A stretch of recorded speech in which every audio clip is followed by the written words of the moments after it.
Hello, everyone. Welcome to the French Tech America Summit. I'm Rachel Delacour. I'm a repeat tech entrepreneur, the co-founder of Sweep today. And we are here with Yves Sisteron from Upfront Ventures, based in Los Angeles, and Melodico from Nextview Ventures, based in New York City. You will introduce yourself, guys, just in a few moments.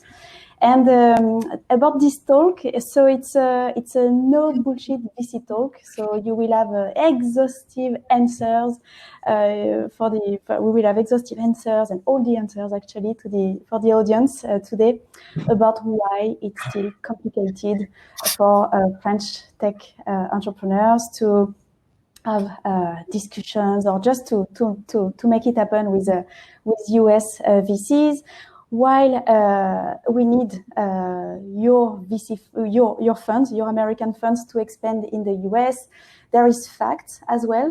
We are ticking boxes. There is a record level of funding it's a fact that we can see on this market, and we are showing great progress about our ability to make it happen. But what else needs to be done then? For the last kilometer. So Yves and Melody, could you please introduce yourselves to just continue this discussion? Melody, why don't you start? Sure. Hi, everyone. Melodico, partner at Nextview Ventures based in New York. Nextview is a C-stage focused firm. So we do seed investing and seed investing only. Seed investing in the US right now is more of a spectrum as opposed to a distinct stage. So the way I would describe the stage that we focus on is at the very early end, it could be two people with a deck, concept stage, pre-product, pre-launch. The round size could be as small as a 500K US or $1 million round. At the high end, you could have product launched with revenue or users, and you're raising $3 or $4 or $5 million round. And that's called seed as well in the US sometimes. And we can also in Europe too, huh? In Europe too. Right. Now. Yeah, and we can also lead that up to with a $2 million check. So that's kind of the stage we focus. As a firm, we focus on companies that target the US market, but we don't. Usually we're very open to founders located somewhere else. And I know we're getting to more of that topic. The last thing I'll say about the firm is we have a thematic lens that we call the everyday economy. That to us means we are very focused on the everyday users' habitual daily lives, whether that's an everyday worker, such as a software engineer or a frontline worker, or a marketer, or it could be an everyday consumer like you and me when we're not working. And we think about their aspects of daily lives and try to figure out what are the things that can still leverage technology to redesign. So that translates from LiDAR technology for autonomous driving that powers the future of transportation, to digital health, to developer tools, to SaaS companies focused on training workers, to e-commerce companies. So just to give people a sense of the types of stuff that we do. And my background, which is very quickly, I've been in Nextview for about 3 years. And most recently, I had 6-7 years of a product and founder career. I most recently was head of product at a US company called Blue Apron, where I ran product management, design, analytics, and data science teams from a 20-person startup through IPO. So that's me. And I'll pass it over to Yvette. Thank you. Right. Thank you for being there. Hi. So yeah, I founded Upfront Ventures in '95 approximately. So I've been here for some time now, making VC investments in the US. I lived in Los Angeles at the time. I was CEO of a small company, and I chose LA because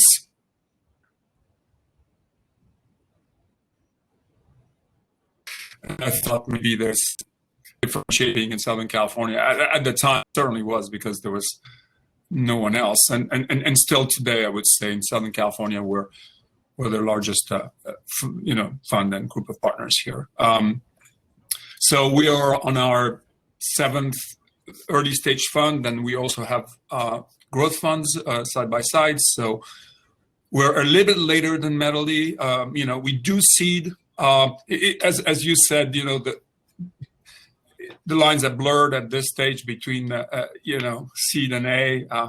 We call ourselves an A fund, but I find that in 50% of the time these days we ended up being a seed investor because the amounts of Series A now have grown significantly. Sometimes $20 million rounds in a Series A, which is not our sweet spot.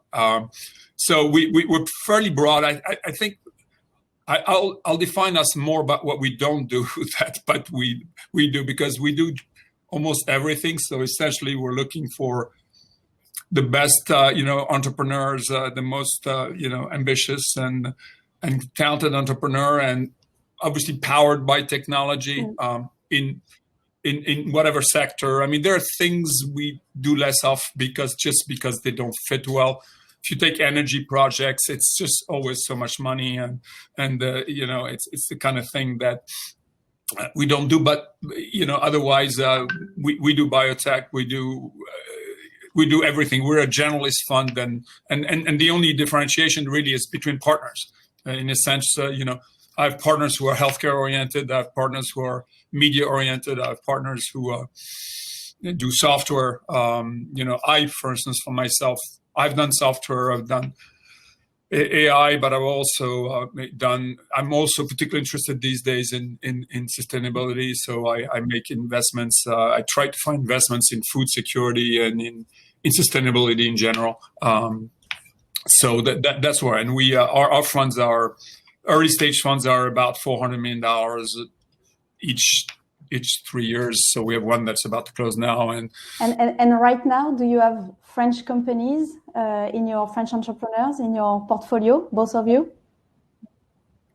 Yes. So historically, I have done, being French originally, of course, I've had a particular interest in France and finding great French entrepreneurs. So, but over 25 years, I've done French deals here and there, and then more recently, we hired a partner in Paris, and we're trying to be more aggressive, seeking deals in France, cross-border deals. Obviously, companies that can make it to the U.S. Because that's where we are. We're U.S. funds, and therefore, we see our advantage, or the value we can bring is really to help a company grow in the U.S. Really, that's where the sweet spot Melody, is. do you have European or French tech entrepreneurs within your portfolio? We have we backed Pierre Valade in his first company, Sunrise, which exited Microsoft, and we're also investors in his latest company, Jumble. And we have another team. So he's the only French founder, but we have another team that is kind of a split between Lisbon and New York. Two founders, both came from Portugal, but they have presence in New York, and they've hired people here. So it's kind of a dual HQ, so to speak. But those are kind of the current European founders in our portfolio. But we've met quite a lot of French founders over the years. Yeah.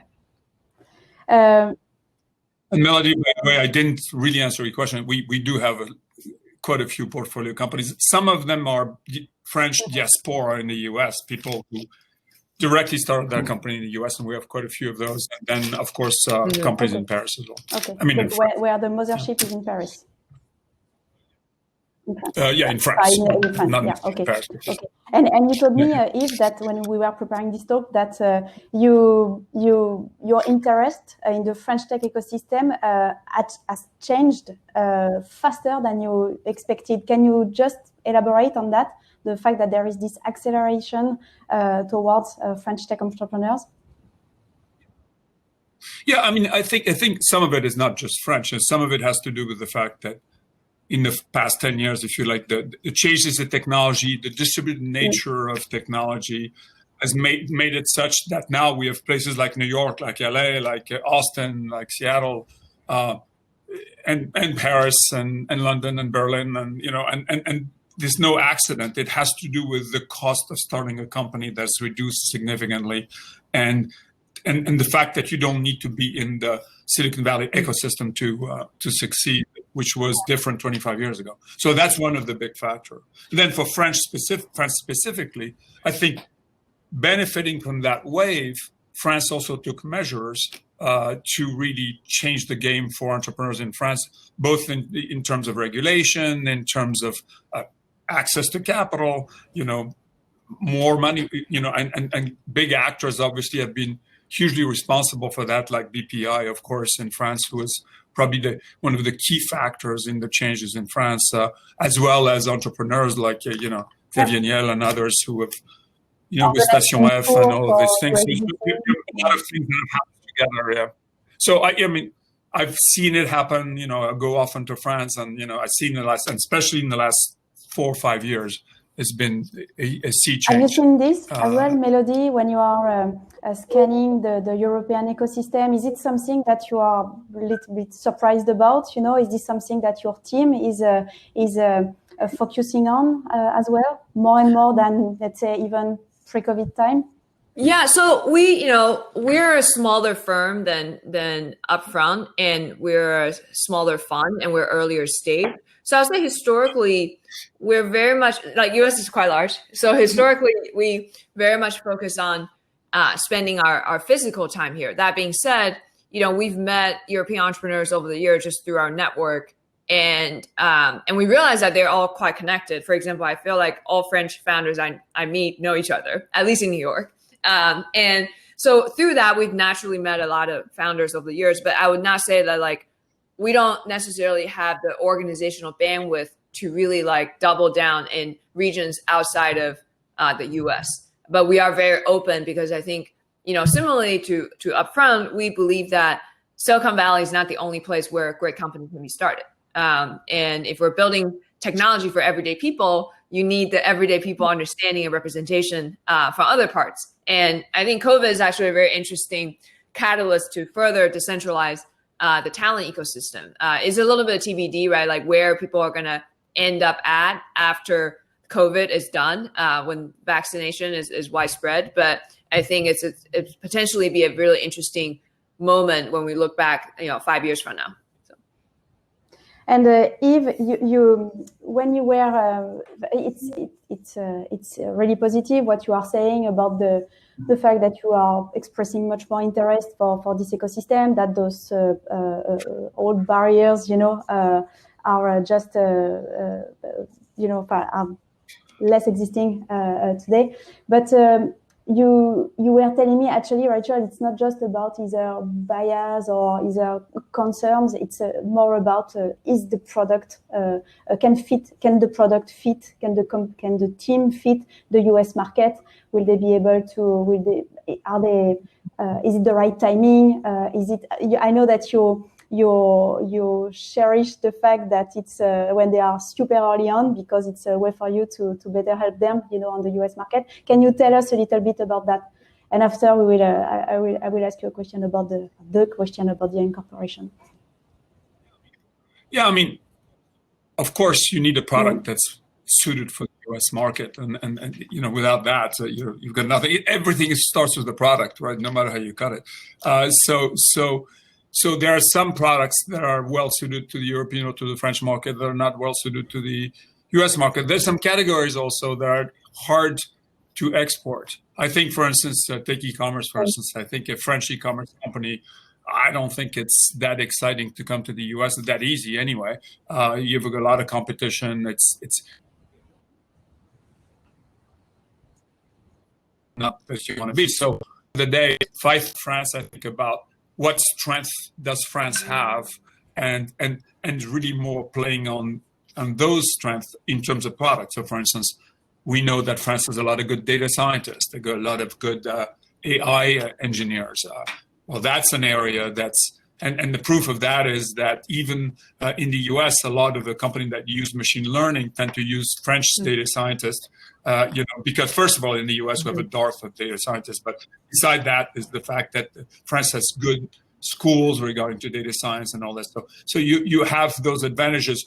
You could say also that in food, in agriculture, France has a lot of strength. It's traditionally a big, agricultural economy, and also a very good, engineering schools when it comes to agriculture that are specialized in agriculture. So you have those kind of things that are interesting. So I find that myself, what's important is find, of course, a product that's perfectly suited for the US and that plays on the strength that we have in France, right? So there's science of this because you want to keep as many of those technology forces in France. It's people are you're more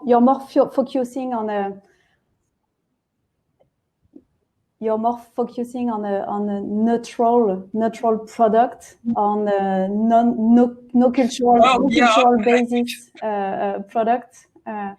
Yeah, neutral meaning that there are some things that are very cultural by nature, and that's hard to export, right? So you want things that are culturally neutral, which data science is, as an example, obviously.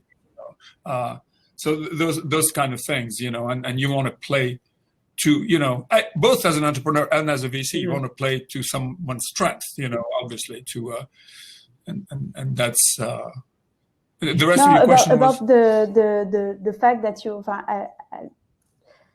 it's like if your thesis about being a good French potential, having a good potential while being French, it's about actually having a no cultural basis product. Yeah. Well, listen, obviously, if you want a company to be global, it's very difficult, if not impossible, to be in the US market. I mean, you need to be in this market. It's very dynamic. I mean, it's a good point for French entrepreneurs to also understand this and to understand if it's the right time for them to engage those conversations, depending on the truth of what they are really building. If it's only European tech, or if it's also good to have those pieces of information also from you guys to understand if it's. I think it's interesting, and I think this is given the stage that she invested in. I've never thought myself that a company needed to be in Series C or D to be ready for the US market. If anything, I often think it's easier earlier because you're not so marked culturally. I mean, if you build 300 people in Paris, it's going to be very difficult to integrate that in the US culture. If you start early, it's easier. So I don't know. There's plus and minus. But do you have other concerns, Melody, when you're talking to French entrepreneurs? There is always the questions of are those guys able to grow a team here? Are they able to? Will they be able to inspire high exec? Is it the kind of questions you have at top of mind, for example? So it depends on the type of companies, right? You're building, right? If you're building, I mean, Pierre, it was not a perfect example because he was based in the US. He was working at Foursquare as a product designer before he started Sunrise. So he was a French entrepreneur, but he was basically a US, kind of a half US grown product, half French grown product.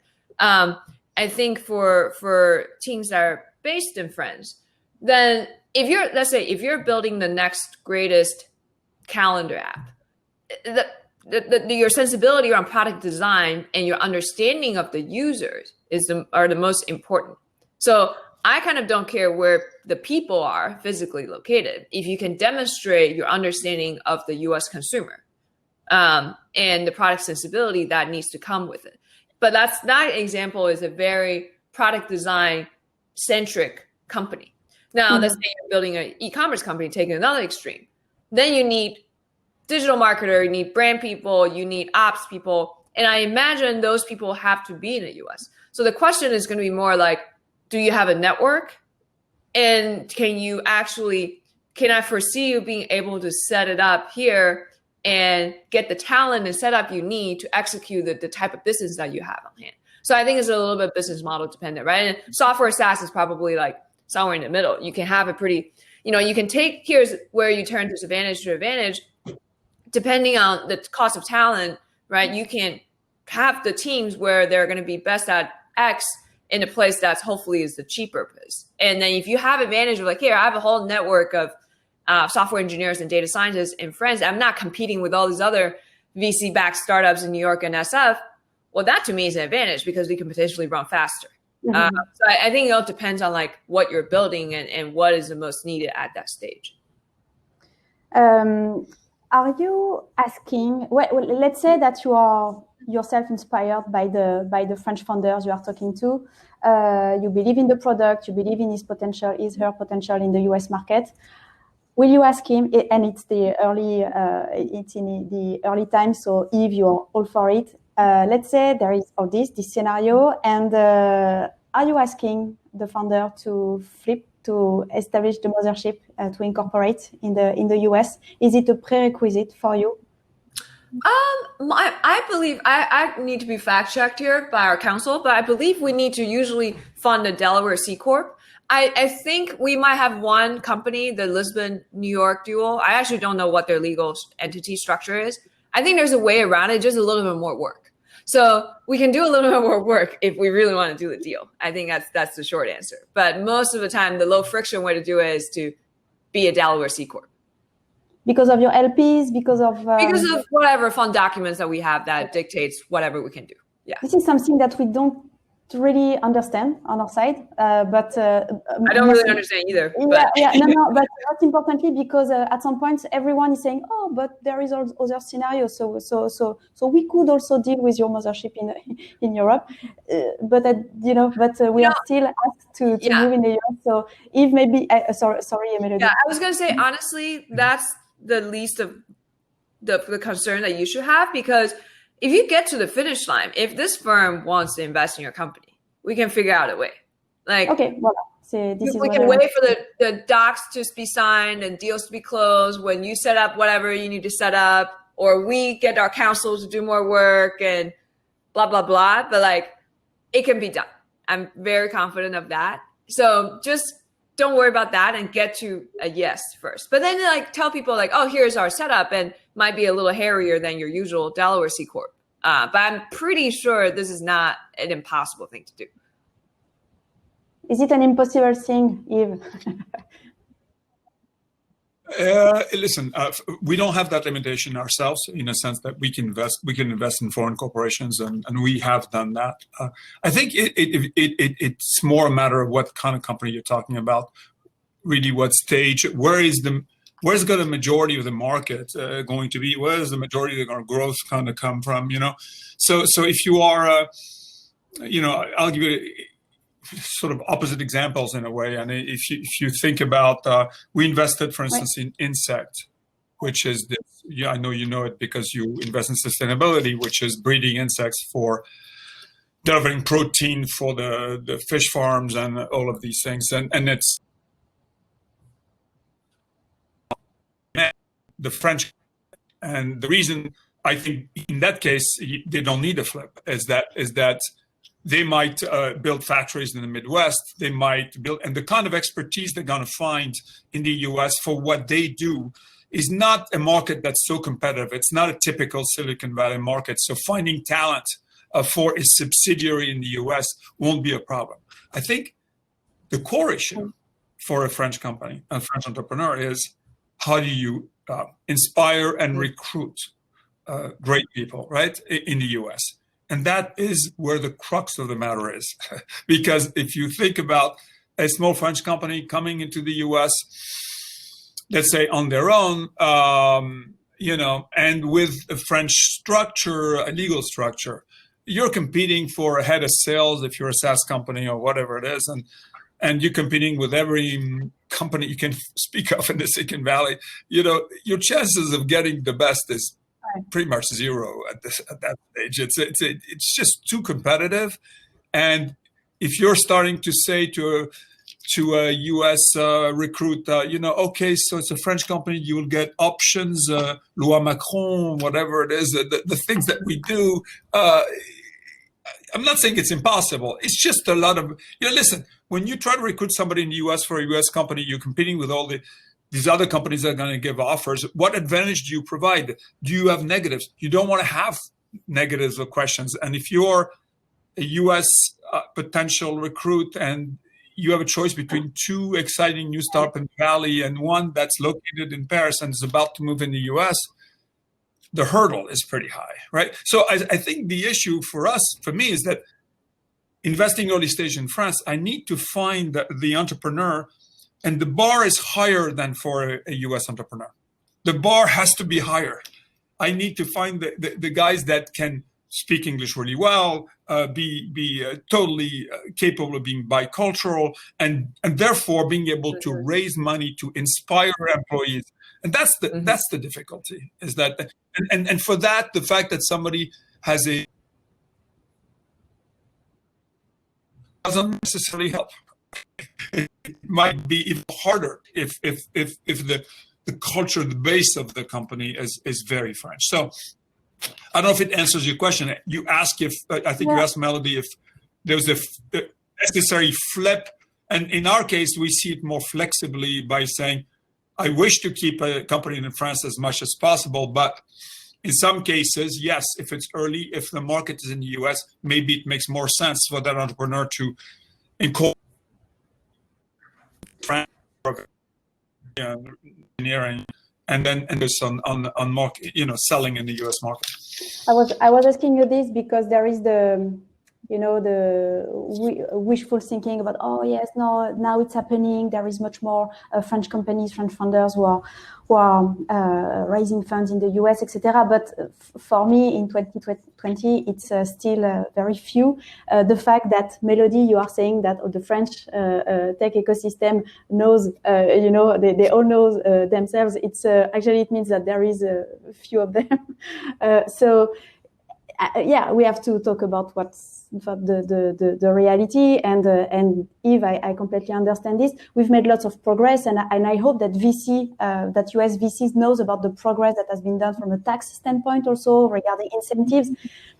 But there is still this when we're talking about discounts, when we want to recruit high exec, and the structure of our stocks. It's still a problem for sure. I think I'm with the French company right now, so I can see the differences. Can you just tell us a little bit about that? Because I think that lots of French entrepreneurs don't really get it in detail. And I think it's important for this because it's one of the showstoppers. Well, incentives are the key, right? I mean, sure. Incentives are the key. So the problem is simple. Is that, for instance, in the US, we have such thing as what they call a 409A evaluation, which is essentially the strike price of an option that is decided every quarter on the basis of comparables. But in the US, the culture, especially in the last few years, has led to enormous discounts to the price of the common shares. So you're going to have discounts of 80%. Or more. So an employee that comes in the US, they're used to saying, well, how many shares am I getting? What's the percentage that I'm being offered? And what's the 409A value? In France, legally, we're different. The strike price of the option is the price of the preferred stock. So it's by... There is a 20% discount, and there is progress that are being made right now to go to 30%. Melody, for your information and for the information of our audience. There is also the flat tax when we are exiting. That is very interesting from a tax standpoint, and maybe more interesting than when you're exiting in the US. But the initial conversation, when you are comparing those discounts, it's it can be tricky. Also, I had another question because when I have sold my company, when I've been acquired, I had some cliche also from my coming from the acquirer and from the legal team, dealing the US legal team dealing with our acquisition. And at some point, some of them told me, Rachel, actually, you have very good VCs. We are pleasantly surprised by the level of understanding that you've managed to bring on the table, with those guys. And I said, oh my God, of course, I'm able to be super well surrounded. I hope to be smart enough to get the right people, on board when it comes to counsel, advisors, etc., and fundings. But I said, okay, so the fact that you have this framework means that you have, it's a surprise. So it means that you have a very, you think that most of the time it's you know, and not. What do you think about your co-investors when it's not when it's not from your culture? You know, what about co-investing in a multicultural environment? Because it's there is the entrepreneurs, but there is also the financial partners. And what do you think about those guys as well? Because you are entering this family as well. Do you have doubt? It meant the remarks they've made me. It meant that they had doubts about that actually. But you can say nothing about your you want to take the question? So, you know, interesting. So like the Lisbon, New York split company that we have, they went through Techstars London program, and Techstars London's MD, he's actually pretty involved. He's on the board, I think. And my partner, Rob, is on the board as well. And I go to the board meeting sometimes because I have a background that's relevant to the company. And I think that, you know, it's been a really good relationship. I think just the European market is different than the US market. So I think we try to provide our thoughts and counsel to the founders from like more of a US centric perspective, making sure they know how to navigate these. Very simple. When they were about to raise Series A, how to navigate these SF investors, New York Series A firms, how to, you know, their culture and and then it sounds a little different than the European ones. So I think that, and then this company will, you know, talk to both the European and the US Series A folks because that's the unique position they're in. So I think it's less about, you know, honestly, we just don't have as much experience, right? Like we would be co-investors up front and we would know over time how they work, how they think, and, you know, how they might act. And we just don't have, you know, the level of exposure is different. So I think it's the founder's job to really figure out who do you want to get around your table based on how you might finance yourself, how you might go to market. But I think that the perspectives are equally valuable. It just depends on, you know, what makes sense for the company in terms of the types of advice you want to get. Yves, you were saying something like, no, it's super standardized today, the discussion we have. Yeah. A bit. First, let's say you have firms in France that have been in the market for a long time, Partech, Idinvest, or different firms who